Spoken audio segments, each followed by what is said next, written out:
नमस्कार दोस्तों, डेट है आज की 8 अक्टूबर 2021 और स्वागत है आपका एडिटोरियल डिस्कशन में। आज 3 इश्यूज हम डिस्कस करेंगे। ये नोबेल प्राइज़ वाला जो इशू है ये संडे एडिटोरियल को डिस्कस करेंगे। सबसे पहले हमारा आज का डिस्कशन का इशू है वो है मलेरिया वैक्सीन। दूसरे नंबर पे ग्रास रूट डेमोक्रेसी से संबंधित आर्टिकल हम डिस्कस करेंगे। देखो यहाँ पे एक चीज़ आपको बताना चाहता हूँ, पहले तो हम ये आर्टिकल डिस्कस करेंगे, उसके बाद ग्रास रूट डेमोक्रेसी से संबंधित जो बेसिक्स हैं वो हम डिस्कस करेंगे। इससे आपका टॉपिक खत्म हो जाएगा। तो डिस्कशन थोड़ी सी लेंथी होगी क्योंकि हम बेसिक्स डिस्कस करेंगे। तो अगर किसी को लगता है कि मेरे जो बेसिक्स हैं ग्रास रूट डेमोक्रेसी से संबंधित वो क्लियर है, तो फिर वो उन बेसिक्स को अवॉइड कर सकता है। वो सिर्फ आज का जो ये आर्टिकल है वो डिस्कस कर सकता है। तीसरे नंबर पे इंडियन एग्रीकल्चर में टेक्नोलॉजी के इस्तेमाल से संबंधित आर्टिकल हम डिस्कस करेंगे। कुछ ही पॉइंट्स निकल के आते हैं इस आर्टिकल से, ज़्यादा तो नहीं निकल के आते, जो भी हैं इंपॉर्टेंट हम डिस्कस करेंगे। चलिए डिस्कशन स्टार्ट करते हैं। फर्स्ट इंपॉर्टेंट आर्टिकल WHO के द्वारा फर्स्ट एंटी मलेरिया वैक्सीन को अप्रूवल देने से संबंधित है। आप GS पेपर सेकंड के इस टॉपिक से आर्टिकल को रिलेट कर सकते हो। देखो वैसे तो जब भी कोई साइंटिफिक डिस्कवरी होती है ना, तो ये पूरी मानव सभ्यता के लिए गर्व की बात होती है, खुशी होती है मानव सभ्यता को। हाँ, इतना ज़रूर है कि कुछ डिस्कवरीज, कुछ टेक्नोलॉजीज जब डेवलप होती हैं तो वो मानव सभ्यता को तबाही के रास्ते पर ले जाती हैं। जैसे देखो न्यूक्लियर वेपन्स हैं, लेकिन ये मानव सभ्यता पर ही डिपेंड करता है कि वो टेक्नोलॉजी को कैसे इस्तेमाल करता है। मानव सभ्यता के फ़ायदे के लिए इस्तेमाल करता है या फिर नुकसान के लिए इस्तेमाल करता है। अगर कोई टेक्नोलॉजी ह्यूमन लाइफ्स को और ज़्यादा सेफ बनाती है, ह्यूमन लाइफ्स को प्रोटेक्ट करती है, बहुमूल्य इंसानी जानों को बचाती है, तो उस साइंटिफिक डिस्कवरी का, उस टेक्नोलॉजी का तो और भी ज़्यादा एप्रिसिएशन होना चाहिए। ऐसा ही कुछ हुआ। WHO ने दुनिया की फर्स्ट एंटी मलेरिया वैक्सीन को अब अप्रूवल दे दिया है। WHO ने जिस एंटी मलेरिया वैक्सीन को अप्रूवल दिया है उसका नाम है RTS-S।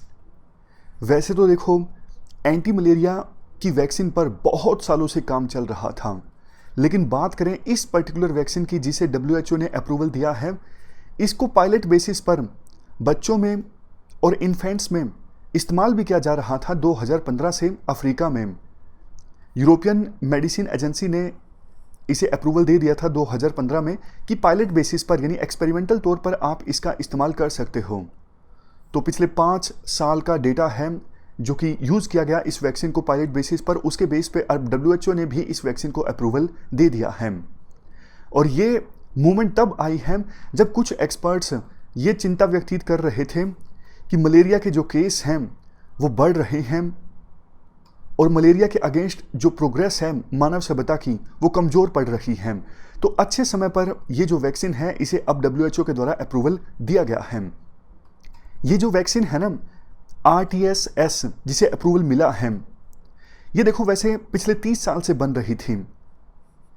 वर्ल्ड का जो मोस्ट डेडली मलेरिया पैरासाइट है ना, P. falciparum, इस पैथोजन के अगेंस्ट एक्ट करती है मलेरिया की ये वैक्सीन RTS-S।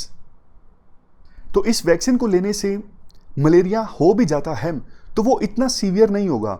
जैसे देखो कोविड-19 है, कोविड-19 की वैक्सीन लेने से, कोविशील्ड लेने से ऐसी कोई गारंटी नहीं है कि कोविड-19 होगा नहीं, लेकिन सीरियस कोविड-19 नहीं होगा, ये बोलते हैं एक्सपर्ट्स। मतलब वैक्सीन लेने के बावजूद कोविड-19 हो सकता है लेकिन केस सीरियस नहीं होगा, थोड़ा बहुत होगा, ठीक हो जाएगा। उसी प्रकार से RTS-S जो एंटी मलेरिया वैक्सीन जब बच्चे या फिर दूसरे लोग लेंगे ना, तो उनको मलेरिया हो तो सकता है लेकिन केस सीरियस नहीं होगा, ठीक हो जाएगा, जान नहीं जाएगी। तो बहुत सारी जानें बचाई जा सकती हैं इस वैक्सीन की सहायता से, खास करके सब साहारन अफ्रीका में। वहाँ पे देखो मलेरिया के सबसे ज़्यादा केस सामने आते हैं। तो WHO के जो डायरेक्टर जनरल हैं डॉक्टर टेड्रोस, ये कहते हैं WHO के द्वारा एंटी मलेरियन वैक्सीन को अप्रूवल देना ये मानव सभ्यता के लिए एक ऐतिहासिक मूवमेंट है। WHO के अनुसार 2019 में वर्ल्ड की आधी जो पॉपुलेशन है वो देखो मलेरिया के रिस्क तले जीने को मजबूर थी। और वैसे ज़्यादातर केसेस और डेथ्स मलेरिया की सब साहारन अफ्रीका में होती हैं। जैसे एग्जाम्पल के तौर पर 2019 में मलेरिया के 229 मिलियन केस सामने आए पूरे वर्ल्ड में। 2019 में मलेरिया की वजह से 4,09,000 लोगों की डेथ हो गई और इनमें से देखो 94% केस और डेथ तो अफ्रीकन रीजन में थे।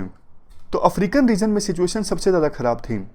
और वल्नरेबल ग्रुप की बात करें तो वो बच्चे जिनकी एज 5 साल से कम है वो सबसे ज़्यादा प्रभावित होते हैं मलेरिया से। 2019 में जिन लोगों की डेथ हुई मलेरिया की वजह से, उनमें देखो 2/3 तो ऐसे बच्चे थे जिनकी एज 5 साल से कम थी। लास्ट में कंक्लूजन में ये कहा जाता है, देखो वैक्सीन तो अब बन गई, लेकिन वैक्सीन तो कोविड-19 की भी बन गई थी, लेकिन कोविड-19 की वैक्सीन बनने के बाद आपने देखा जो अमीर देश हैं, फॉर एग्जांपल यूएसए और दूसरे वेस्टर्न कंट्रीज हैं, उन्होंने वैक्सीन की सप्लाई चेन्स पर कब्जा कर लिया और जो गरीब देश हैं वहाँ पर ज़्यादा वैक्सीन नहीं पहुँच पाई। आज भी आप डेटा उठा के देख लीजिए, कोविड-19 के अगेंस्ट जो वैक्सीनेशन हुआ है गरीब देशों में, अफ्रीका के देशों में बहुत कम हुआ है। तो कहीं ऐसा ना हो जाए, मलेरिया की वैक्सीन तो बन गई, लेकिन मलेरिया की जो वैक्सीन है वो पहुंच ना पाए गरीब देशों में। अगर ऐसा हो गया तो फिर ये मानव सभ्यता के लिए काफ़ी शर्म की बात होगी।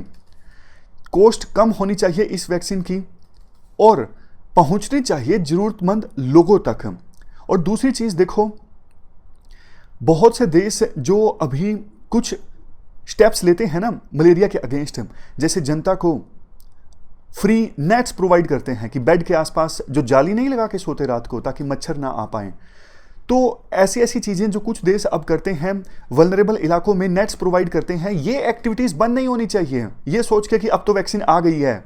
ये जो ऑलरेडी स्टेप्स विभिन्न देशों के द्वारा लिए जा रहे हैं छोटे छोटे मलेरिया के अगेंस्ट, वो स्टेप्स चलते रहने चाहिए। तो ये पूरा आर्टिकल हमने डिस्कस किया मलेरिया से संबंधित। चलते हैं आगे। इसके बाद नेक्स्ट आर्टिकल पंचायती राज इंस्टीट्यूशंस से संबंधित है। आप जीएस पेपर सेकंड के इस टॉपिक से आर्टिकल को रिलेट कर सकते हो। देखो कोविड-19 की महामारी जब आई ना, ये थोड़े अलग तरह के क्राइसिस थे। अर्थक्वेक आता है, फ्लड आती है, तो एक बार आपत्ति आ जाती है, उसके बाद लगातार रेस्क्यू ऑपरेशन चलते रहते हैं। बहुत बार स्टेट गवर्नमेंट की बड़ी जो अथॉरिटीज़ हैं या फिर सेंट्रल गवर्नमेंट की अथॉरिटीज़ जैसे एनडीआरएफ, एसडीआरएफ, ये पूरी तरह से कमान अपने हाथों में ले लेती हैं। लेकिन कोविड-19 के क्राइसिस ना थोड़े अलग तरह के क्राइसिस थे। क्राइसिस लगातार चलते ही जा रहे थे और सेंट्रल गवर्नमेंट, स्टेट गवर्नमेंट बिल्कुल लोकल लेवल पे ज़्यादा कुछ नहीं कर पा रही थी। उस समय कमान संभाली पंचायती राज इंस्टीट्यूशंस ने। कोविड-19 के क्राइसिस के दौरान जब सेंट्रलाइज्ड अथॉरिटी ज़्यादा कुछ नहीं कर सकी, तो बॉटम लेवल पे जो अथॉरिटी थी पंचायती राज इंस्टीट्यूशंस के फॉर्म में, इन्होंने अच्छा काम किया। इन्होंने लोकल लेवल पे अच्छी लीडरशिप प्रोवाइड की। इन्होंने ना सिर्फ रेगुलेटरी फंक्शंस परफॉर्म किए बल्कि वेलफेयर फंक्शंस भी परफॉर्म किए। एग्जाम्पल के तौर पर पंचायती राज इंस्टीट्यूशंस ने कंटेनमेंट जोन इस्टेब्लिश किए, माइग्रेंट वर्कर्स के लिए ट्रांसपोर्ट की व्यवस्था उपलब्ध करवाई, माइग्रेंट वर्कर्स के लिए और जो लोग क्वारंटीन थे उनके लिए खाने की व्यवस्था करवाई, क्वारंटीन लोगों के लिए अलग से बिल्डिंग्स भी आइडेंटिफाई की गई। ये छोटे छोटे काम जो सरकार नहीं कर सकती थी, ये पंचायती राज इंस्टीट्यूशंस ने किए। हालांकि देखो पंचायती राज इंस्टीट्यूशंस भी अपने आप में सरकार ही है, लेकिन यूँ कह सकते हो कि स्टेट गवर्नमेंट और सेंट्रल गवर्नमेंट उस समय ज़्यादा कुछ नहीं कर सके, तो लोकल लेवल पे लीडरशिप काम आई। और जब इकोनॉमिक सिचुएशन काफ़ी ख़राब हो गई थी, लोगों की इनकम लेवल ख़त्म हो गया लॉकडाउन के कारण, तो पंचायती राज इंस्टीट्यूशंस ने वेलफेयर की स्कीम को जल्दी से अच्छे से इम्प्लीमेंट करना स्टार्ट किया। जैसे मनरेगा के तहत बहुत से लोगों को रोज़गार मिला। माइग्रेंट वर्कर्स जो अपने घर लौट गए थे ना, उनको मनरेगा ने रोज़गार प्रोवाइड किया। दूसरी स्कीम्स भी काम आई, जैसे नेशनल रूरल लाइवलीहुड मिशन। ग्राम सभा का एग्जाम्पल दिया जाता है। ग्राम सभा में तो सभी जो रजिस्टर्ड वोटर होते हैं वो मेंबर होते हैं। तो ग्राम सभा में लोगों ने एक कमिटमेंट जाहिर की कि हाँ, हम लॉकडाउन का पालन करेंगे, हम मिलके इस महामारी को हराएंगे। तो एक एकजुटता का भी एहसास हुआ लोकल लेवल पे कि इस महामारी के अगेंस्ट हम सब एक हैं। और अभी भी अच्छा काम किया जा रहा है पंचायती राज इंस्टीट्यूशंस के द्वारा। जैसे देखो लोकल लेवल पे ना वैक्सीन हेजिटेंसी अभी भी काफ़ी ज़्यादा है, खास करके रूरल इलाकों में। तो पंचायती राज इंस्टीट्यूशंस इस दिशा में क्या करते हैं, ये देखो आशा वर्कर्स के साथ, दूसरे हेल्थ वर्कर्स के साथ एंगेज करते हैं। उनसे पूछते हैं कि किन्होंने वैक्सीन अभी नहीं लगवाई है, तो पता करने के बाद उनको इन्फॉर्मेशन देते हैं कि देखो वैक्सीन लगवाना जरूरी है। तो आप यूं कह सकते हो सिंपल भाषा में, आशा वर्कर्स एक तरफ और दूसरी तरफ वो लोग जो वैक्सीन नहीं लगवा रहे हैं, इन दोनों के बीच में जो कम्युनिकेशन गैप है उसे खत्म करने का काम कर रहे हैं पंचायती राज इंस्टीट्यूशंस। और एग्जाम्पल दिए जाते हैं, जैसे कोविड-19 के क्राइसिस जब आए थे तो community based surveillance system organise किया गया।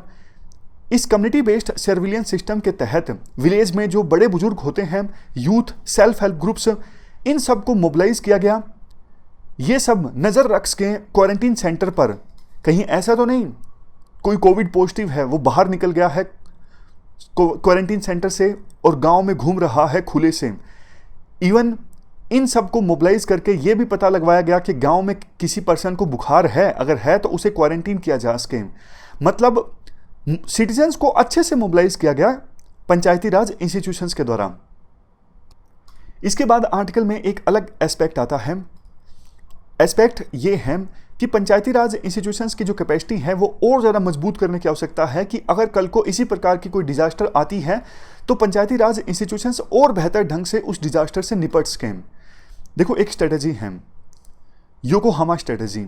डिजास्टर मैनेजमेंट से संबंधित आपको आंसर लिखना होना तो इस स्ट्रेटजी के बारे में आप लिख सकते हो, वैल्यू एडिशन होगा, एग्जामिनर को अच्छा लगेगा।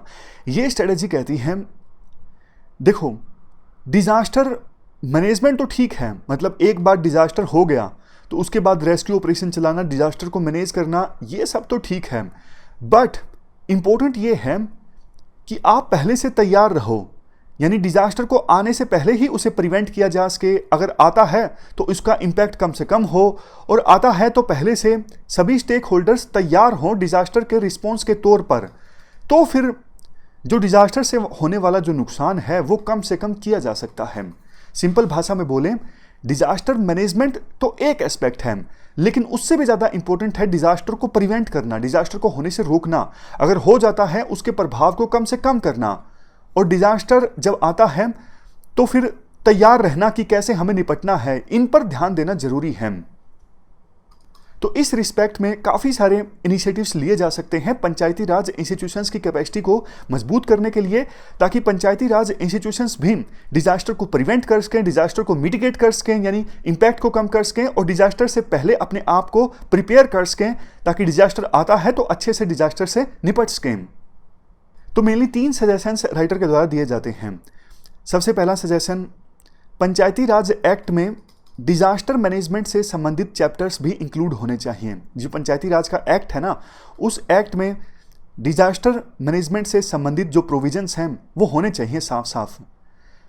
इससे होगा ये, सिटीजन सेंट्रिक मैपिंग हो सकेगी, प्रॉपर पंचायती राज इंस्टीट्यूशंस को पता होगा लोकल लेवल पे हमारे पास कितने रिसोर्सेज हैं और उन रिसोर्सेज को कैसे मैनेज करना है, और इंश्योरेंस प्रोडक्ट्स को भी कस्टमाइज किया जा सकता है लोकल ज़रूरतों की आवश्यकता के अनुसार। एक चीज़ जो हम बार बार डिस्कस करते हैं, साइक्लोन का जिक्र आया तब भी हमने ये डिस्कस किया, देखो सिटीजन्स का ना इंश्योरेंस होना चाहिए। कल को कोई आपत्ति आ जाती है, डिजास्टर आ जाती है, तो उनकी जो भी प्रॉपर्टी नष्ट हुई है उसके उन्हें पैसे मिलें। हमारे देश में ना इंश्योरेंस कवर काफ़ी कम होता है, तो सरकार इतनी ज़्यादा कंपनसेशन दे नहीं पाती, इसलिए डिजास्टर का जो इम्पैक्ट है इंडिया जैसे देशों पर ज़्यादा होता है।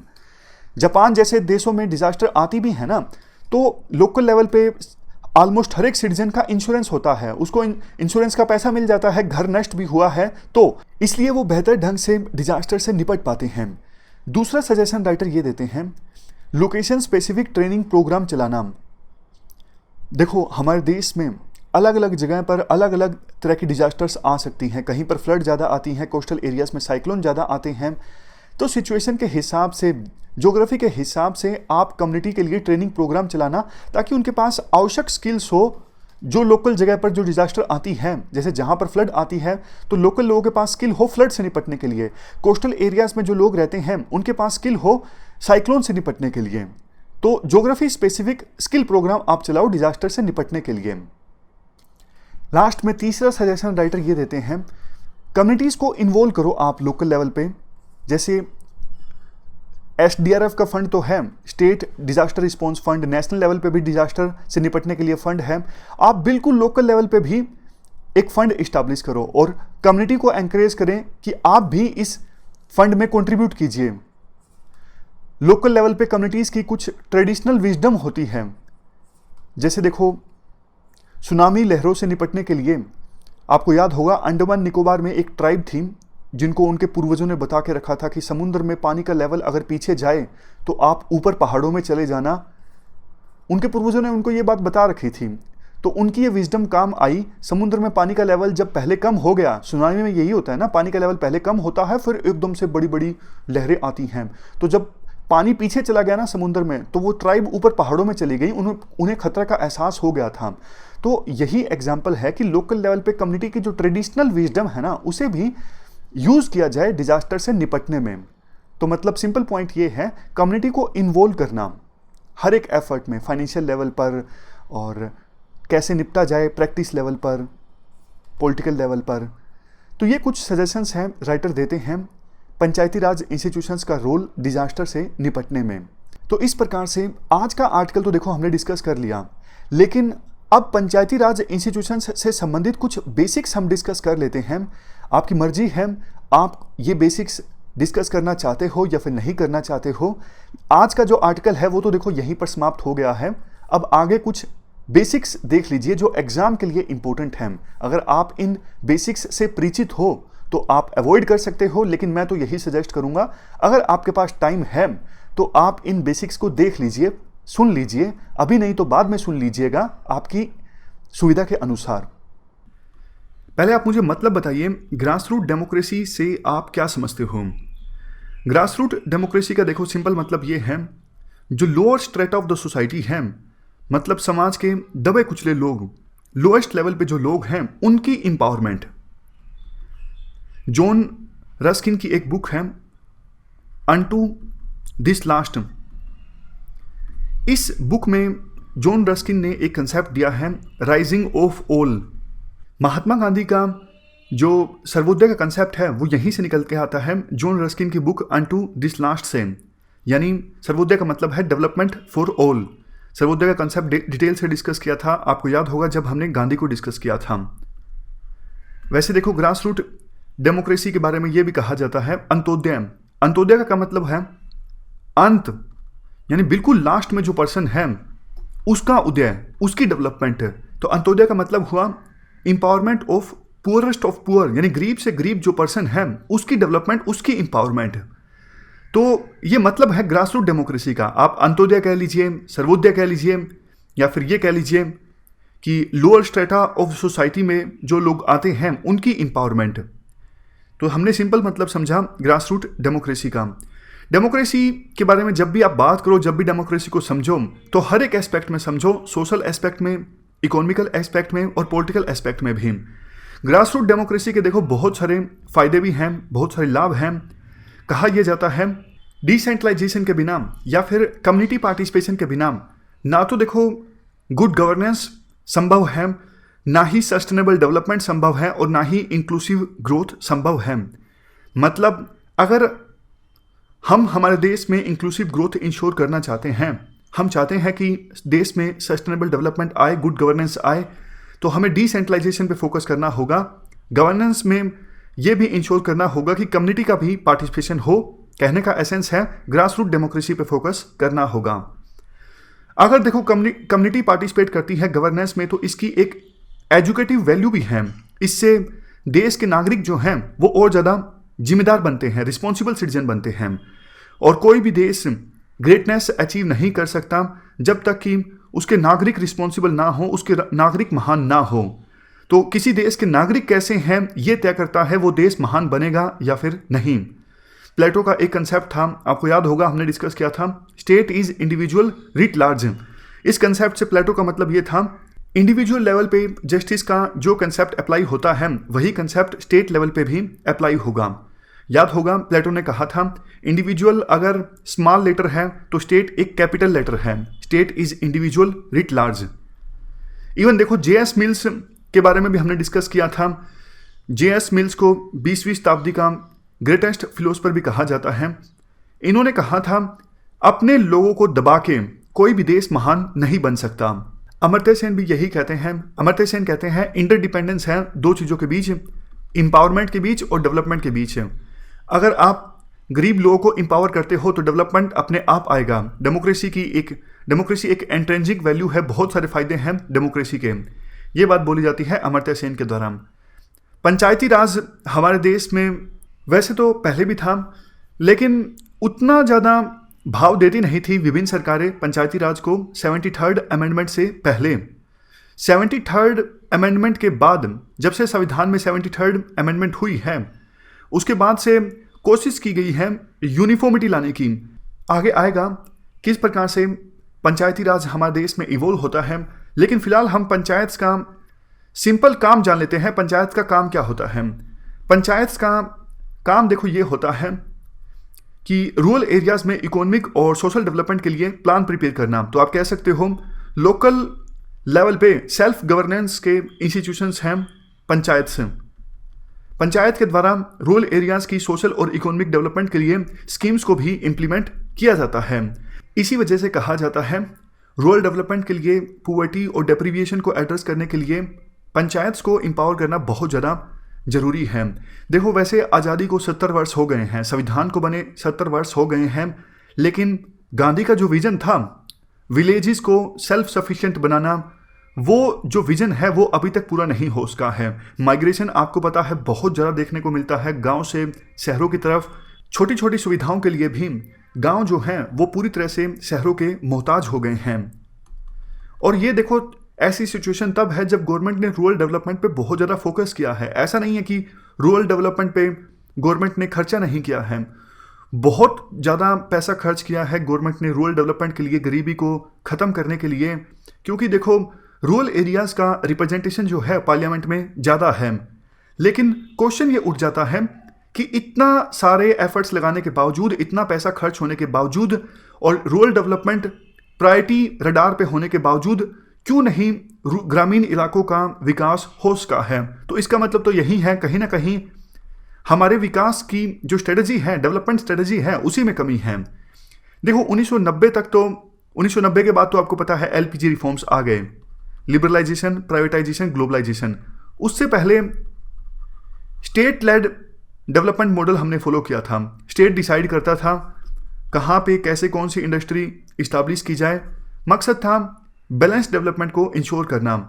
स्टेट ने बहुत सारी पॉलिसीज भी चलाई और लाइसेंस लेने की आवश्यकता होती थी इंडस्ट्रीज इस्टेब्लिश करने के लिए। लेकिन देखो भ्रष्टाचार बहुत ज़्यादा बढ़ गया था। इस वजह से गवर्नमेंट ने पॉलिसीज तो काफ़ी बनाई, लेकिन उन पॉलिसीज का इम्प्लीमेंटेशन ठीक से नहीं हो उसका। याद होगा सॉफ्ट स्टेट का कंसेप्ट हमने डिस्कस किया था, और गुरनार मिडल एशियन ड्रामा का कंसेप्ट देते हैं। वो कहते हैं इंडिया और आसपास के जो कंट्रीज हैं वहाँ पे वो स्टेट काफ़ी वीक हैं, मतलब उनके पास कैपेबिलिटी नहीं है अपने कानूनों को इम्प्लीमेंट करने की। जैसे इंडिया में लैंड रिफॉर्म्स लाने की कोशिश की गई, कानून आया लेकिन ठीक से इम्प्लीमेंटेशन नहीं हो उसका। गरीबी को मिटाने के लिए और भी काफ़ी सारे कानून आए, लेकिन उनका इम्प्लीमेंटेशन ठीक से नहीं हो उसका, क्योंकि स्टेट के पास कैपेबिलिटी नहीं थी उन प्रोग्राम्स को ठीक से इम्प्लीमेंट करने की। भ्रष्टाचार काफ़ी ज़्यादा बढ़ गया था। और 1990-91 के बाद क्या हुआ, एलपीजी मॉडल हमारे द्वारा फॉलो किया गया। मार्केट पे हमने ज़्यादा फोकस किया, लिबरलाइजेशन, प्राइवेटाइजेशन, ग्लोबलाइजेशन। और हमने ये सोचा था कि स्टेट जब देखो बाहर निकल जाएगा, इंडस्ट्रीज़ को लाइसेंस या फिर हर एक चीज़ के लिए स्टेट की आवश्यकता होती थी, पहले स्टेट की इंटरवेंशन रहती थी, स्टेट की मर्जी चलती थी। तो 1990-91 के रिफॉर्म्स के बाद हमने सब कुछ मार्केट पे छोड़ दिया। हमने सोचा स्टेट तो अपना स्थान छोड़ गया, स्टेट की जगह ली जाएगी पीपीपी के द्वारा, यानी पब्लिक प्राइवेट पार्टनरशिप के द्वारा, और इससे इंक्लूसिव ग्रोथ आएगी। लेकिन देखो ऐसा कुछ नहीं हुआ, ये जो स्ट्रेटजी थी वो भी फेल हो गई। और 1990-91 के बाद क्रोनी कैपिटलिज्म का बोलबाला देखने को मिला। क्रोनी कैपिटलिज्म क्या होता है, जब देखो स्टेट में बड़े पदों पर बैठे जो लोग होते हैं, जो पॉलिसी बनाते हैं, उनके बीच और बिजनेसमैन के बीच एक प्रकार से नेक्सस देखने को मिलता है, अलायंस देखने को मिलता है। दोनों एक दूसरे के फायदे के लिए काम करते हैं। स्टेट काम करता है बिजनेसमैन के फायदे के लिए, और बिजनेसमैन पॉलिटिशियन, सत्ता में बैठे जो लोग हैं, लीडर्स, उनके फायदे के लिए काम करते हैं। रूल ऑफ लॉ को इग्नोर किया जाता है, बड़े बड़े उद्योगपतियों को, बड़े बड़े कैपिटलिस्ट को प्रोजेक्ट्स दे दिए जाते हैं, तो ऐसी सिचुएशन को कहा जाता है क्रोनी कैपिटलिज्म। तो 1990-91 के रिफॉर्म्स के बाद हमारे देश में क्रोनी कैपिटलिज्म का बोलबाला देखने को मिला। पूर्व प्रधानमंत्री डॉक्टर मनमोहन सिंह ने अपनी एक स्पीच में कहा था, नक्सलिज्म जो है वो हमारे देश की बिगेस्ट इंटरनल सिक्योरिटी थ्रेट है। और नक्सलिज्म क्यों इमर्ज होकर आया आपको पता है? क्योंकि लैंड रिफॉर्म्स को हम ठीक से इंप्लीमेंट नहीं कर सके थे। देखो, इन सब चीज़ों के बीच डायरेक्ट लिंकेज हैं। Failure of land reforms, failure in eradicating mass poverty, rural backwardness, continuation of feudal social relations और कुछ ही कास्ट या फिर कम्युनिटीज़ का डोमिनेशन, ये सब रीजन्स हैं जिसकी वजह से नक्सलिज्म समेत दूसरे कई तरह के अनरेस्ट पैदा हुए। और अगर पंचायतों ने अपना काम ठीक से किया होता, ग्रामीण इलाकों में डेवलपमेंट आई होती, तो शायद नक्सलिज्म ना देखने को मिलता या फिर दूसरे काफ़ी सारे जो अनरेस्ट हुए वो ना देखने को मिलते। सेकुलर हैं मेघनाथ देसाई, इन्होंने कहा, India as the nation of unrealised greatness, यानी इंडिया एक ऐसा देश है जिसने अपनी ग्रेटनेस को कभी रियलाइज किया ही नहीं। और उसी प्रकार से एक और सेकुलर है वी.एस. नाइपॉल, इनकी एक बुक है मिलियंस म्यूटिनीज, जिसमें ये भी इसी प्रकार की बात करते हैं। वो कहते हैं इंडिया के पास पोटेंशियल काफ़ी ज़्यादा है, लेकिन इंडिया ने अपने पोटेंशियल को कभी यूटिलाइज नहीं किया। वैसे देखो, एक इंपॉर्टेंट बात ये भी है, हमारे देश में इकोनॉमिक रिफॉर्म्स और पॉलिटिकल रिफॉर्म्स ठीक एक समय पे आए। आपको याद होगा 1990-91 में एलपीजी रिफॉर्म्स आए थे, न्यू इकोनॉमिक पॉलिसी सरकार ने डिक्लेयर की, मार्केट पे ज़्यादा फोकस करने की बात कही, और उसी समय 1992 में 73rd और 74th अमेंडमेंट आए, यानी पंचायती राज इंस्टीट्यूशंस को संविधान में जगह दी गई। लेकिन हुआ क्या, इकोनॉमिक रिफॉर्म्स तो काफ़ी तेज गति से आए, लेकिन उतनी तेजी से पॉलिटिकल रिफॉर्म्स हमारे देश में नहीं आ पाए। यानी कहने को कॉन्स्टिट्यूशनल अमेंडमेंट तो कर दी गई, लेकिन ठीक से ग्राउंड लेवल पे सिचुएशन चेंज नहीं हुई। और जब तक देखो पॉलिटिकल डिसेंट्रलाइजेशन आप अच्छे से नहीं करोगे, पॉलिटिकल लेवल पे आप रिफॉर्म्स ठीक से इंप्लीमेंट नहीं करोगे, तब तक इकोनॉमिक रिफॉर्म्स को भी इफेक्टिव रूप से इंप्लीमेंट नहीं किया जा सकेगा। तो इसी वजह से कहा यह जाता है, ऐसी सिचुएशन क्रिएट हो गई 1990-91 के बाद, इकोनॉमिक रिफॉर्म्स आ गए लेकिन पॉलिटिकल रिफॉर्म्स नहीं आ पाए। तो इस वजह से इंडिया एक डेवलपमेंटल ट्रैप में फंस के रह गया। यानी जिस लेवल पर ग्रामीण इलाकों की डेवलपमेंट होनी चाहिए थी, उस लेवल पे ग्रामीण इलाकों की डेवलपमेंट नहीं हो सकी, और इकोनॉमिक रिफॉर्म्स की गति भी प्रभावित हुई पॉलिटिकल रिफॉर्म्स के ना आने की वजह से। अगर हम कंपेयर करें हमारे जो साथी देश हैं ब्रिक्स में, उन्होंने बहुत ही अच्छा परफॉर्म किया है रूरल एरियाज़ के डेवलपमेंट में भी और अर्बन एरियाज़ की डेवलपमेंट में भी, क्योंकि वहाँ पे गवर्नेंस अच्छी है रूरल एरियाज़ में भी और अर्बन एरियाज़ में। लेकिन गवर्नेंस के मामले में हमारा देश काफ़ी ज़्यादा पिछड़ गया हमारे ब्रिक्स में दूसरे जो मेंबर कंट्रीज़ हैं उनकी अपेक्षा करते हैं। इसकी वजह से देखो, हमने बहुत सारी इन्वेस्टमेंट खो भी दी है। अगर हमारे देश में अच्छी गवर्नेंस होती तो हमारे देश में बहुत सी इन्वेस्टमेंट हम हासिल कर सकते थे दूसरे देशों से, लेकिन अच्छी गवर्नेंस ना होने की वजह से हमने बहुत सी इन्वेस्टमेंट खो दी है।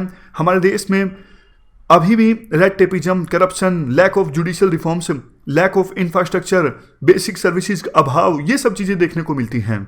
सेकंड एआरसी की रिकमेंडेशंस में साफ तौर पे बोला गया है, अगर देखो इन सभी समस्याओं को, इन सभी चैलेंजेस को एड्रेस करना है तो लोकल सेल्फ गवर्नमेंट को स्ट्रेंथन करना होगा, यानी पंचायती राज को स्ट्रेंथन करना होगा।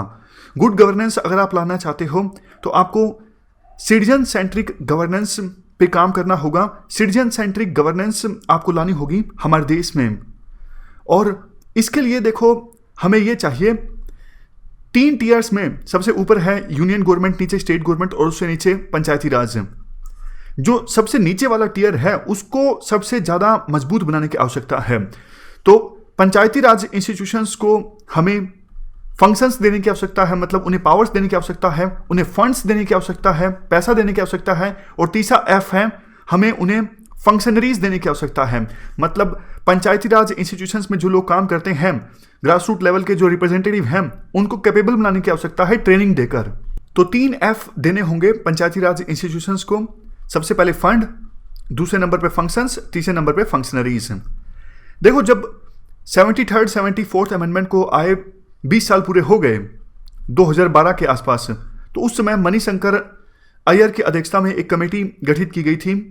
काम दिया गया था इस कमेटी को यह पता लगाना कि 20 साल हो गए हैं पंचायती राज को आए, पंचायती राज ने किस प्रकार से काम किया है। तो मणिशंकर अय्यर की अध्यक्षता में जो कमेटी गठित की गई थी, इस कमेटी ने कहा देखो, bad Panchayati Raj is worse than Panchayati Raj, मतलब खराब पंचायती राज है अभी फिलहाल हमारे देश में, इससे अच्छा तो ये होता कि पंचायती राज आता ही ना, यानी 73rd 74th अमेंडमेंट आती ही ना। सिचुएशन इंप्रूव हुई नहीं है 73rd 74th अमेंडमेंट आने के बाद भी, क्योंकि पंचायती राज इंस्टीट्यूशंस लाने के लिए जो प्रयास किए गए हैं वो आधे अधूरे हैं। मतलब पंचायती राज इंस्टीट्यूशंस आ तो गई हैं लेकिन मजबूत नहीं है, उनके पास पैसा नहीं है, उनके पास पावर नहीं है। इसी वजह से कहा जाता है 73rd 74th अमेंडमेंट का जो ऑब्जेक्टिव था वो ऑब्जेक्टिव सही मायने में पूरा नहीं हुआ है और पंचायती राज इंस्टीट्यूशंस धरातल पर इफेक्टिव रूप से काम नहीं कर पा रही हैं। तो पंचायती राज इंस्टीट्यूशंस के संदर्भ में हमारे एफर्ट्स आधे अधूरे हैं। इवन अभी फिलहाल देखो, मोह भंग हो गया है लोगों का पंचायती राज इंस्टीट्यूशन से। लोगों को यह लगता है जो पंचायती राज के मेंबर्स हैं वो गुड फॉर नथिंग है, यानी वो किसी काम के नहीं हैं। और कुछ एक्सपर्ट्स तो ये भी बोलते हैं सिर्फ करप्शन और ज्यादा डिसेंट्रलाइज हो गया है, डिसेंट्रलाइजेशन ऑफ पावर नहीं हुआ है, करप्शन का डिसेंट्रलाइजेशन हो गया है। पहले यूनियन लेवल पे करप्शन होता था, स्टेट लेवल पे होता था, अब पंचायत लेवल पे भी यानी लोकल लेवल पे भी करप्शन होने लगा है। ये बदलाव आया है 73rd 74th अमेंडमेंट के बाद। तो ये एक प्रकार से क्रिटिसिज्म है 73rd 74th अमेंडमेंट का। पंचायती राज देखो सिर्फ एक सरपंच राज बन के रह गया है, ग्राम सभा के पास कभी पावर्स आई नहीं, पंचायत में जो दूसरे मेंबर्स हैं उनके पास भी कभी पावर नहीं आ पाई। कहा यह भी जाता है सरपंच, लोकल ब्यूरोक्रेसी और पॉलिटिकल क्लास तीनों के बीच एक नेक्सस देखने को मिलता है, अलायंस देखने को मिलता है और इसी वजह से ग्रास रूट डेमोक्रेसी की जो कल्पना की गई थी वो ग्रास रूट डेमोक्रेसी हमारे देश में नहीं आ सकी।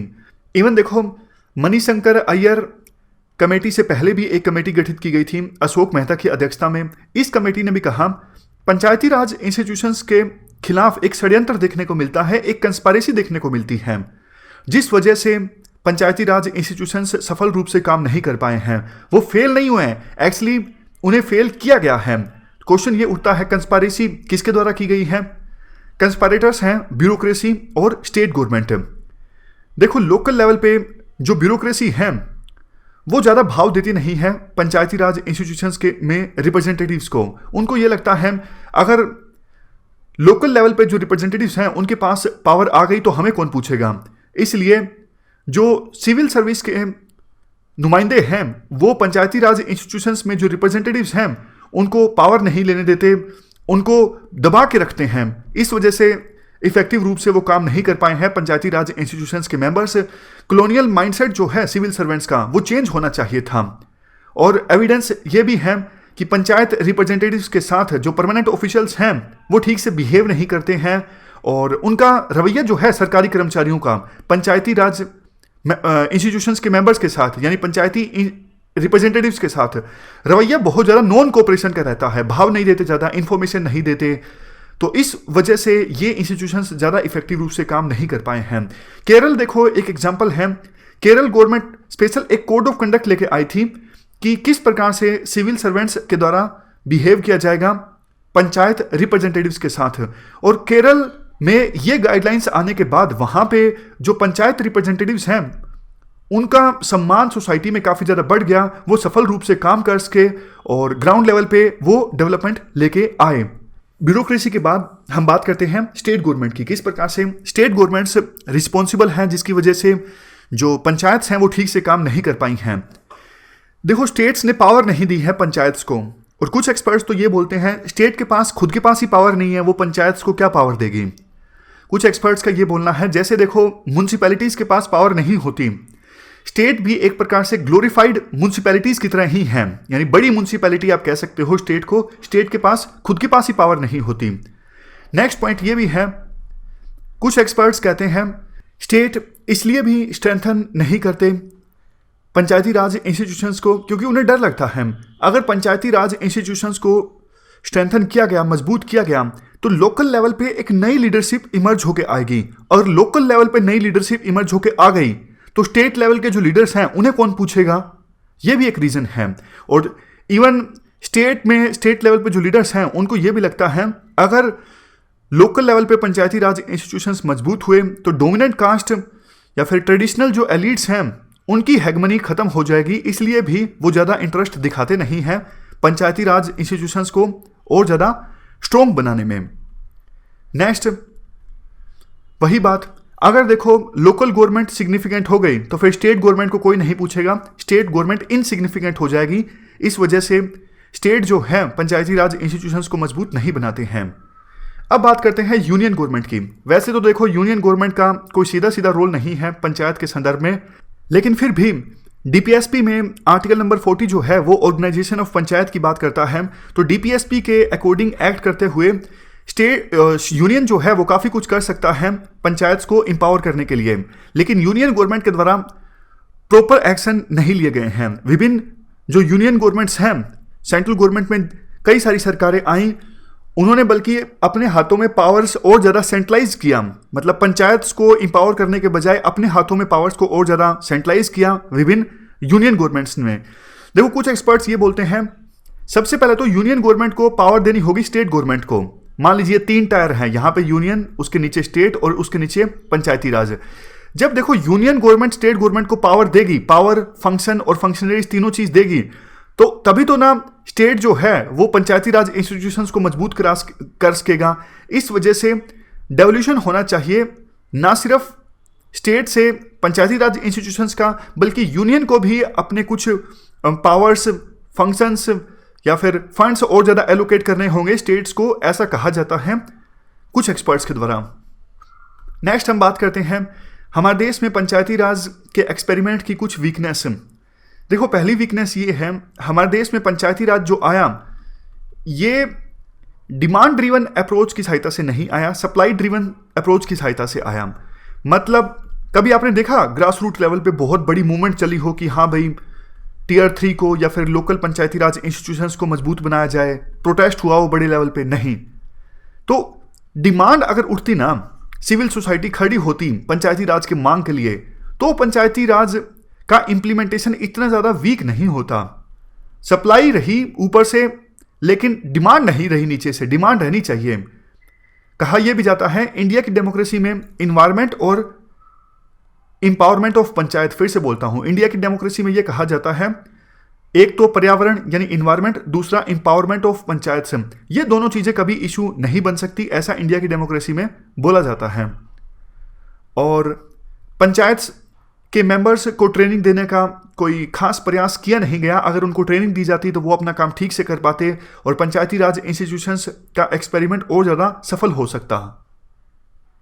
आगे अब देखो हम बात करते हैं पंचायती राज एक्सपेरिमेंट की हिस्ट्री के बारे में, किस प्रकार से हमारे देश में पंचायती राज इवॉल्व होता है। जब देश हमारा आज़ाद हुआ था तो उस समय रूरल डेवलपमेंट के लिए 2 मॉडल्स के बीच एक प्रकार से आप कह सकते हो डिबेट देखने को मिल रही थी। एक तो गांधीयन अप्रोच, दूसरा नेहरूवियन अप्रोच। पहले हम बात करते हैं गांधीयन अप्रोच की। गांधी ने देखो 2 मेथड्स प्रपोज किए थे रूरल इलाकों में डेवलपमेंट लाने के लिए, रूरल इलाकों में गरीबी को खत्म करने के लिए। पहला लैंड रिफॉर्म्स, दूसरा डेमोक्रेटिक डिसेंट्रलाइजेशन। लैंड रिफॉर्म्स मतलब वो लोग जिनके पास लैंड नहीं है, दूसरों के खेतों में जाके खेती करते हैं, उन लोगों को लैंड प्रोवाइड किया जाए। और दूसरे नंबर पे डेमोक्रेटिक डिसेंट्रलाइजेशन। याद कीजिए गांधी का क्या कंसेप्ट था, ओशन वेव्स ऑफ पावर का। गांधी कहा करते थे जिस प्रकार से समुद्र में पत्थर हम फेंकते हैं तो इस प्रकार से वेव्स जनरेट होती है, एक वेव दूसरे वेव को पावर देती है, उसी प्रकार से एक इंडिविजुअल दूसरे इंडिविजुअल को पावर दे, ग्राउंड लेवल पे जो लोग हैं उनके हाथों में पावर हो, इस प्रकार का कंसेप्ट गांधी के द्वारा दिया गया था। डेमोक्रेटिक डिसेंट्रलाइजेशन की बात गांधी किया करते थे। दूसरी जो अप्रोच है वो है नेहरूवियन अप्रोच। नेहरू ने कहा था स्टेट लेड डेवलपमेंट का मॉडल सही रहेगा रूरल इलाकों से गरीबी को खत्म करने के लिए। नेहरू और अंबेडकर दोनों पंचायती राज इंस्टीट्यूशंस के अगेंस्ट थे। अंबेडकर क्यों अगेंस्ट थे आपको पता है? अंबेडकर इसलिए अगेंस्ट थे क्योंकि उनको लगता था गांव में कास्ट सिस्टम सबसे ज़्यादा एम्बेडेड है, बल्कि शहरों में कास्ट सिस्टम उतना ज़्यादा एम्बेडेड नहीं है जितना कि गांव में है। एक तरफ गांधी जहां विलेजेस के सेल्फ सफिशिएंट होने की बात करते थे, लेकिन अंबेडकर इस कंसेप्ट के पूरी तरह से विरोध में थे और नेहरू को भी पंचायती राज इंस्टीट्यूशंस पे यकीन नहीं था कि ये जो इंस्टीट्यूशंस हैं वो हमारे देश में डेवलपमेंट ला पाएंगे। नेहरू को लगता था ब्यूरोक्रेसी हमारे देश में डेवलपमेंट ला सकती है। मेन आर्ग्यूमेंट ब्यूरोक्रेसी के लिए ये दिया जाता था, सिविल सर्वेंट्स सोसाइटी के मोस्ट मॉडर्न सेक्शन में से हैं, क्योंकि देखो ब्रिटिशर्स जब हमारे देश में रूल कर रहे थे उन्होंने ब्यूरोक्रेसी को बहुत ज़्यादा मॉडर्नाइज कर दिया था। सिविल सर्वेंट्स काफ़ी मॉडर्नाइज हो चुके थे, तो नेहरू को लगता था ये सिविल सर्वेंट्स जो हैं वो सोसाइटी को लीड कर सकते हैं और हमारे देश में डेवलपमेंट ला सकते हैं। इसी वजह से पंडित नेहरू ने स्टार्ट किया 1952 में community development programme. Community development programme एक बहुत ही एम्बिशियस इनिशिएटिव था जो आज़ादी के बाद हमारे देश में लिया गया था। रूरल डेवलपमेंट के लिए पूरे के पूरे देश को ब्लॉक्स में डिवाइड किया गया था।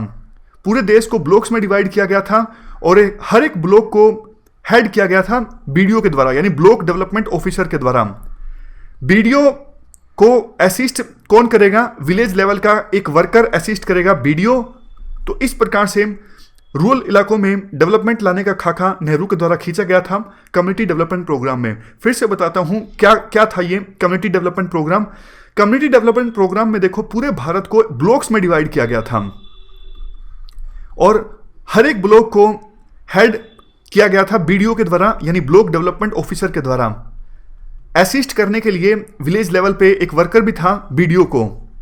मकसद ये था, बीडीओ देखो एक प्रकार से लिंकेज का काम करेगा। सरकार जो डेवलपमेंट प्रोग्राम चलाएगी उसके लिए गांव में जो विलेजर्स होंगे, जो गांव वाले होंगे, उन गांव वालों को इन्वॉल्व करेगा बीडीओ सरकार के डेवलपमेंट प्रोग्राम्स में।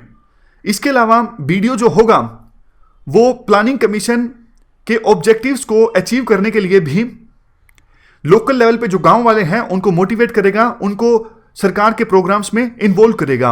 इसके अलावा सरकार ने बड़े लेवल पे एक नेशनल एक्सटेंशन सर्विस भी चलाई गई थी ताकि लोगों को इन्फॉर्म किया जा सके सरकार क्या क्या प्रोग्राम चला रही है रूरल इलाकों के डेवलपमेंट के लिए और उनको ट्रेनिंग देने के लिए भी। तो ये बहुत बड़े लेवल पे ये प्रोग्राम लॉन्च किया गया था, नेशनल एक्सटेंशन सर्विस NES। समझ गए? तो जैसे ही देश आज़ाद हुआ, नेहरूवियन अप्रोच के हिसाब से दो चीज़ें की गई। एक तो कम्युनिटी डेवलपमेंट प्रोग्राम लॉन्च किया गया 1952 में, दूसरा ये नेशनल एक्सटेंशन सर्विस चलाई गई लोगों को जागरूक करने के लिए और उनको ट्रेन करने के लिए। इसकी आउटकम क्या निकली? आउटकम को एनालाइज करने के लिए 1957 में एक बलवंत राज मेहता कमेटी गठित की गई थी। बलवंत राज मेहता कमेटी गठित की गई थी प्लानिंग कमीशन के द्वारा ताकि ये पता लगाया जा सके कम्युनिटी डेवलपमेंट प्रोग्राम जो चलाया गया था 1952 में उसने किस प्रकार से काम किया है, और ये कमेटी गठित की गई थी 1957 में। इस कमेटी ने साफ शब्दों में बोला कि भैया आपने जो कम्युनिटी डेवलपमेंट प्रोग्राम चलाया था वो अपने ऑब्जेक्टिव्स को अचीव करने में पूरी तरह से विफल साबित हुआ है। आप कम्युनिटी को डेवलप करना चाहते हो, लेकिन जब तक आप कम्युनिटी को इन्वॉल्व नहीं करोगे, जब तक कम्युनिटी पार्टिसिपेट नहीं करेगी, तब तक कम्युनिटी डेवलपमेंट आप नहीं इंश्योर कर सकते। याद होगा आपको कम्युनिटी डेवलपमेंट प्रोग्राम में कार्यभार जो था वो बीडीओ पे सौंपा गया था, ब्लॉक डेवलपमेंट ऑफिसर पे। तो इन्होंने कहा ऑफिशियल्स काम नहीं करेंगे, आपको कम्युनिटी को इन्वॉल्व करना होगा, तभी जाके गवर्नमेंट के जो प्रोग्राम हैं वो सफल होंगे। तो इन्होंने कहा 3 टियर का एक पंचायती राज इंस्टीट्यूशन हमारे देश में आना चाहिए जिसमें इलेक्टेड रिप्रेजेंटेटिव हों। 3 टियर मतलब जैसे गांव में सरपंच, उसके बाद ब्लॉक समिति, उसके बाद जिला परिषद। इस प्रकार से 3 टियर का पंचायती राज इंस्टीट्यूशन हमारे देश में आना चाहिए और वो कम्युनिटी को डेवलप करे, तब जाके कम्युनिटी डेवलपमेंट आएगी। ऐसा सजेस्ट किया गया था बलवंत राज मेहता कमेटी के द्वारा। बलवंत राज मेहता कमेटी ने यह भी कहा था चुने हुए जो रिप्रेजेंटेटिव हैं, जैसे कोई सरपंच बनेगा, कोई पंचायत मेंबर बनेगा, कोई ब्लॉक समिति का मेंबर बनेगा, कोई जिला परिषद का मेंबर बनेगा, ये चुने हुए जो रिप्रेजेंटेटिव हैं कम्युनिकेशन का काम करेंगे गवर्नमेंट के बीच और लोगों के बीच, यानी जनता के बीच और गवर्नमेंट के बीच कम्युनिकेशन चैनल का काम करेंगे ये चुने हुए प्रतिनिधि। क्योंकि ऑफिशियल्स कम्युनिकेशन का काम जो थे वो ठीक से नहीं कर सके और इसीलिए कम्युनिकेशन का काम जो ठीक से है वो चुने हुए प्रतिनिधि कर पाएंगे, ऐसा सजेस्ट किया गया था बलवंत राज मेहता कमेटी के द्वारा। नेक्स्ट देखो, पंचायती राज को आप हमारे देश में 4 फेसेस में डिवाइड कर सकते हो। पहला फेज ऑफ इंथुजियाज्म, दूसरा फेज ऑफ स्टैग्नेशन, तीसरा फेज ऑफ रिवाइवल और चौथा फेज ऑफ डिसइल्यूजनमेंट। पहले फेज की बात करते हैं, फेज ऑफ इंथुजियाज्म। काफ़ी उत्साह था पंचायती राज को लेके।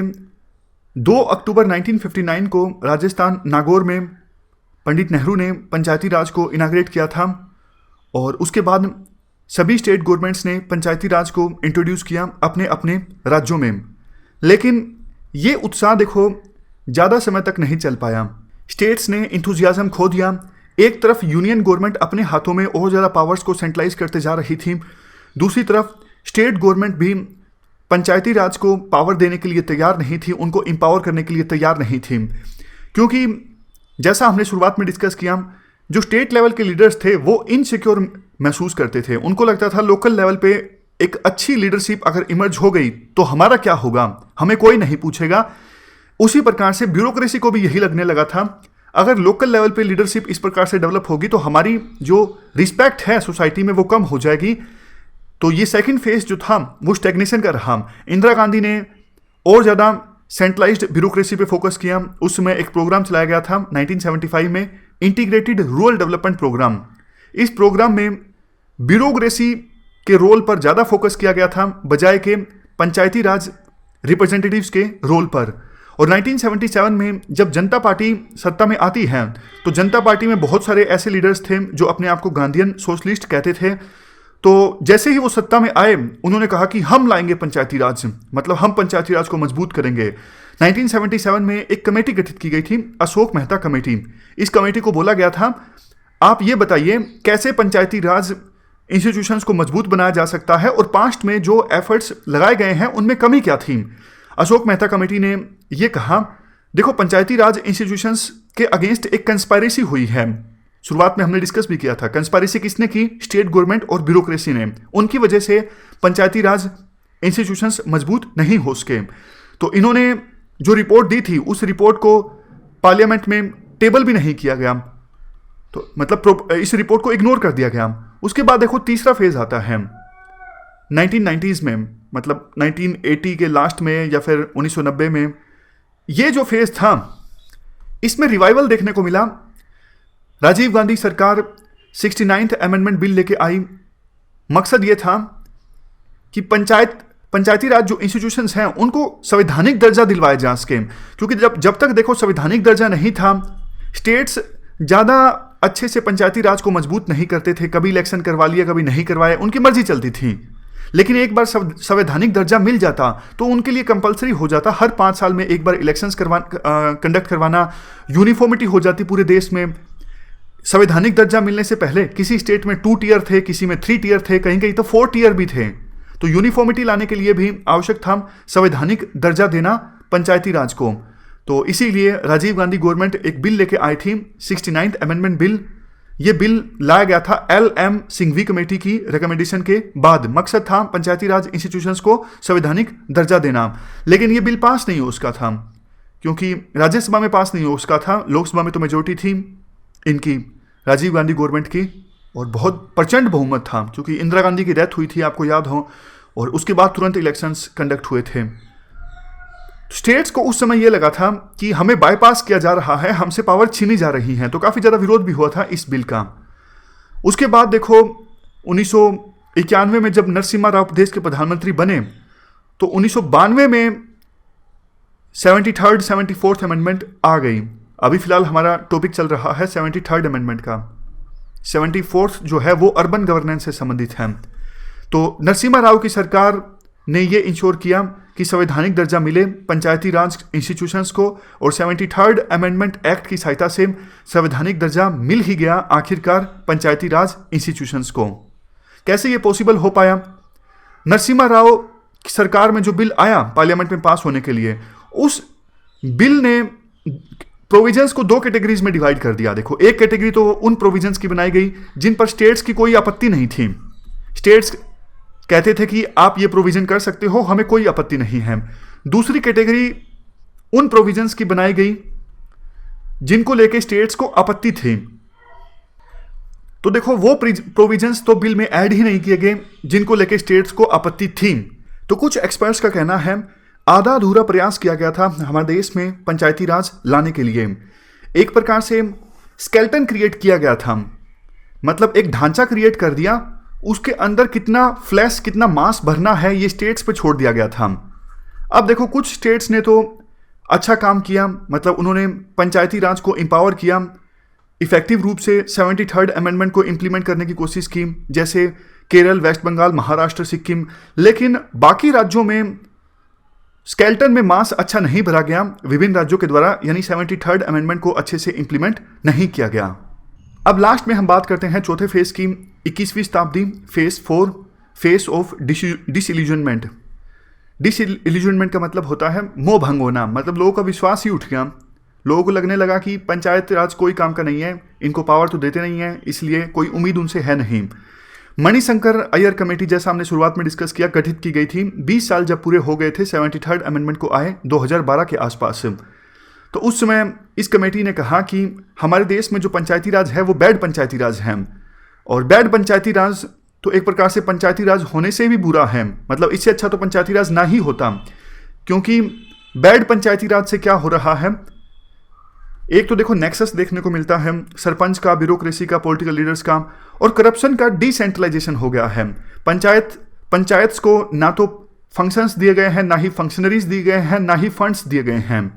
देखो एक बात समझने की आवश्यकता है, अगर हमारे देश में सोशल और इकोनॉमिकल डेवलपमेंट को लाना है तो पॉलिटिकल डेवलपमेंट को लाना बहुत ज़्यादा जरूरी है, और अगर हमारे देश में पॉलिटिकल डेवलपमेंट को लाना है तो सोशल डेवलपमेंट और इकोनॉमिक डेवलपमेंट को लाना जरूरी है। मतलब आपस में ये सारी चीज़ें इंटरडिपेंडेंट हैं।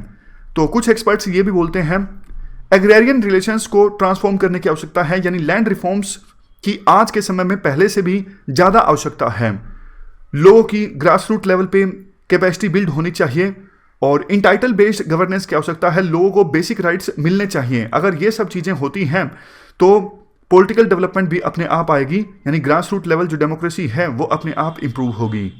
इसके बाद नेक्स्ट आर्टिकल एग्रीकल्चर में टेक्नोलॉजी के इस्तेमाल से संबंधित है। आप जीएस पेपर 3 के इस टॉपिक से आर्टिकल को रिलेट कर सकते हो। देखो इस साल जून में 2 रिपोर्ट्स आई। एक तो ministry of agriculture and farmer welfare के द्वारा एक कंसल्टेशन पेपर रिलीज किया गया, Indian digital ecosystem of agriculture यानी आइडिया, और दूसरा Indian agriculture ripe for disruption. ये पेपर एक प्राइवेट एजेंसी ने रिलीज किया जिसका नाम है बेन एंड कंपनी। दोनों जो पेपर्स हैं, दोनों पेपर्स कहते हैं कि हमारे देश में डिजिटल टेक्नोलॉजी का इस्तेमाल काफ़ी ज़्यादा होगा आने वाले कुछ सालों में एग्रीकल्चर में, और एग्रीकल्चर सेक्टर में इन्वेस्टमेंट भी काफ़ी ज़्यादा आने वाली हैं। जैसे देखो जो एग्री लॉजिस्टिक्स हैं, सामान को एक स्थान से दूसरे स्थान पर ले जाना, मतलब जो फसल है उसको एक स्थान से दूसरे स्थान पर ले जाना, बेचना, इनमें बहुत इम्प्रूवमेंट आएगा। जो नेशनल मार्केट की हम बार बार बात करते हैं वो और ज़्यादा इवोल्व होगी। इससे किसानों को उनकी फसलों के उचित दाम मिलेंगे, उन्हें मजबूरी में अपनी जो फसल है लोकल लेवल पे नहीं बेचनी पड़ेगी, तो बहुत फ़ायदा होगा, ऐसी बात राइटर बोलते हैं। और किसानों की जो इनकम डबल करने की बात है वो इनकम भी डबल होगी, ऐसा बोला जाता है इन कंसल्टेशन पेपर्स में। ये जो कंसल्टेशन पेपर्स हैं सरकार के द्वारा जो 3 फार्मूलाज लाए गए हैं उनको सपोर्ट करते हैं। एक, हर एक फार्मर के लिए फार्मर आईडी की बात भी की जाती है। जैसे देखो हर एक पर्सन के पास आधार कार्ड है, डिजिटल हेल्थ आईडी जो है वो भी बन रही है जिसकी सहायता से पेशेंट के सारे जो प्रीवियस रिकॉर्ड्स हैं वो एक्सेस कर सकते हैं। तो उसी प्रकार से उसी तर्ज पर हर एक फार्मर की एक फार्मर आईडी भी बनेगी। राइटर कहते हैं देखो ये सारी बातें तो ठीक हैं, बट ये जो पेपर्स है ना ये टेक्नोलॉजी पर फोकस कर रहे हैं, जैसे अलग से फार्मर आईडी बनना, ये सब चीज़ें। आप फार्मर्स पर फोकस कीजिए, टेक्नोलॉजी पर फोकस नहीं कीजिए। ज़्यादातर जो स्मॉल और मार्जिनल फार्मर्स हैं वो देखो टैक्स सेवी नहीं हैं, वो अंडर एजुकेटेड हैं। तो जब तक देखो कैपेसिटी बिल्डिंग नहीं हो जाती फार्मर्स की तब तक फ़ायदा नहीं होगा। जब तक आप फार्मर्स पे फोकस नहीं करोगे, टेक्नोलॉजी पे फोकस करोगे तो कैसे फ़ायदा होगा, क्योंकि ज़्यादातर जो फार्मर्स हैं वो तो टेक्नोलॉजी का इस्तेमाल करते ही नहीं ना। कंक्लूडिंग रिमार्क्स राइटर के द्वारा ये दिए जाते हैं, देखो डाटा रेवोल्यूशन तो आएगी ही, जिस हिसाब से अभी टेक्नोलॉजी का बोलबाला हर एक चीज़ में इंक्रीज हो रहा है तो डेटा रेवोल्यूशन आएगी, इस बात से कोई इनकार नहीं है। बट ये सरकार पर डिपेंड करता है कि सरकार किसानों की वेलफेयर कैसे सुनिश्चित करती है। मिक्स्ड अप्रोच सरकार को अपनाने की आवश्यकता है। जो इंडिविजुअल फार्मर्स हैं उनकी कैपेसिटी बिल्डिंग की जाए, नई जो सिचुएशन है, जैसे क्लाइमेट चेंज हो रहा है, उससे फार्मर सही ढंग से निपट सकें, ये सरकार को प्रयास करने चाहिए। किसानों को सपोर्ट करे, किसानों को सपोर्ट करे सरकार अलग अलग इनिशिएटिव से, जैसे फार्मर प्रोड्यूसर ऑर्गेनाइजेशन है, दूसरी फार्मर एसोसिएशन है, इनके थ्रू। तो ये बातें राइटर के द्वारा बोली जाती हैं।